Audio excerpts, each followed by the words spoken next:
Today is November 17th, and this is The View with Catherine Chang. Today's topic is China threatens to blacklist the Taiwan independentists. First, after the U.S. Secretary of State Mike Pompeo said that Taiwan is not part of China, China suddenly reported that it will draft a list of stubborn Taiwan independence advocates and even threatens to hold them accountable for life.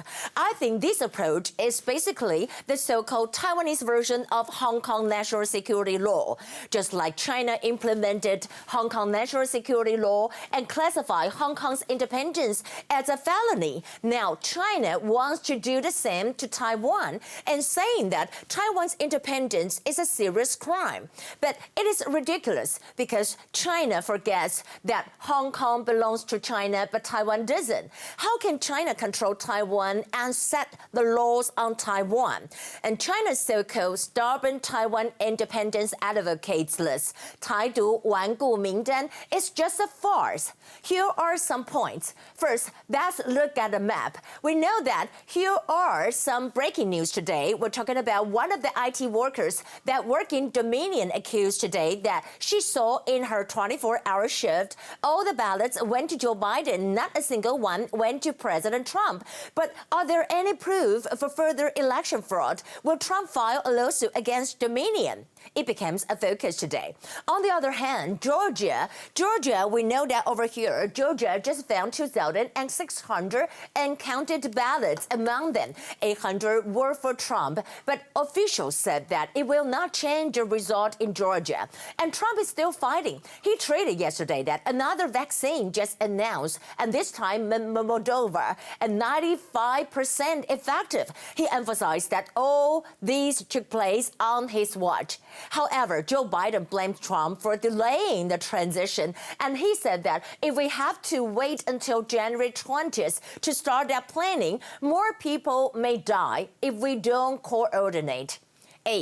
According to a news by Hong Kong media, 大公报, China will blacklist the so-called stubborn Taiwan independence advocates, including first, involving Taiwan independence, second, those seeking Taiwan independence and their sponsors.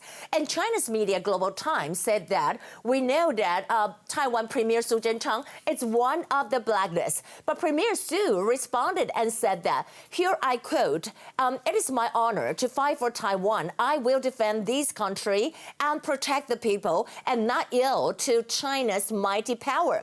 But the question is, China doesn't have any jurisdiction over Taiwan. And there's a saying in Taiwan called dogs barking at the train, 狗吠火车. It means that Taiwan is like a train that keeps moving, and China is just like a dog barking at a train. There's nothing they can do to control Taiwan. B, China's approach has only two results. One is that KMT will have fewer and fewer votes. And the second is that it will arouse hatred among Taiwanese people. And China's so-called unification war on Taiwan is doomed to fail. C.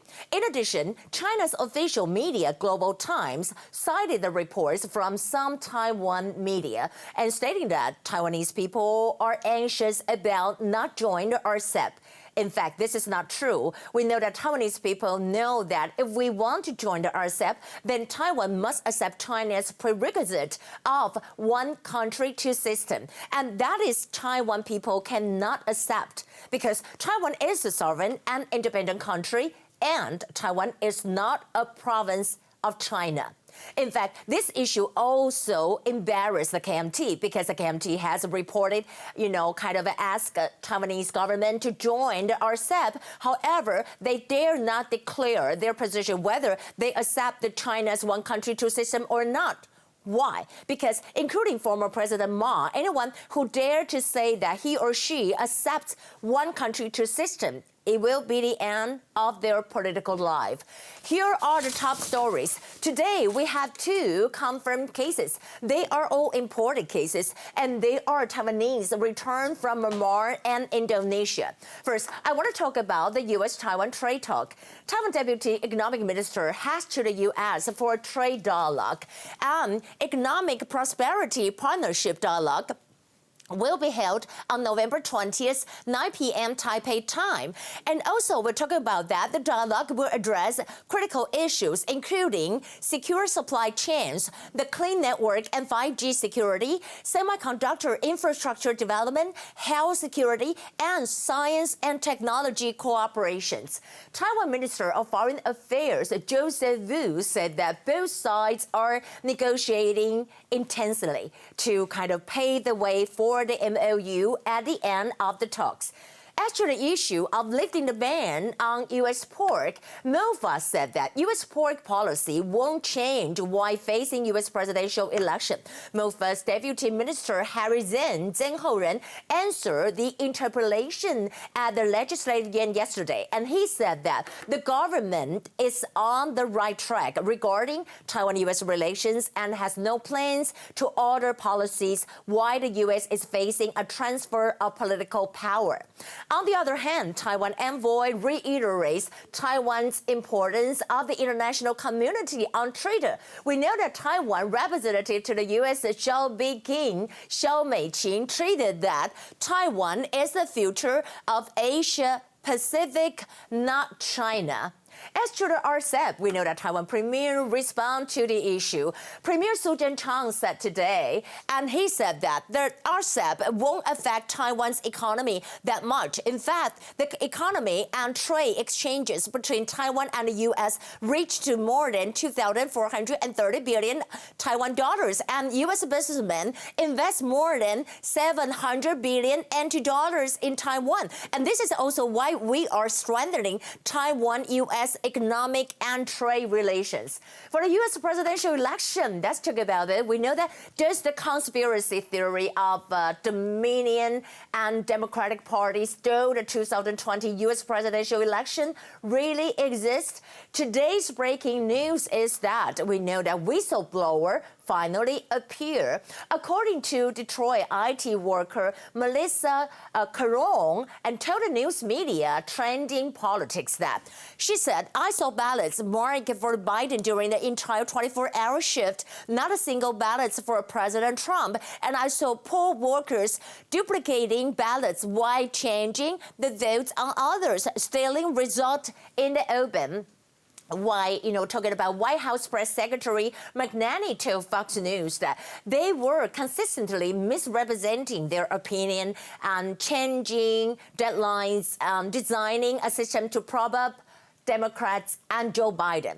Also, Donald Trump is talking about his attorney, Rudy Giuliani, also have some comments on it. He said that the software that they use is done by the company called Smartmatic, and it's being used to cheat in elections in South America. And, kind of dominating, just send everything to Smartmatic. Can you believe it?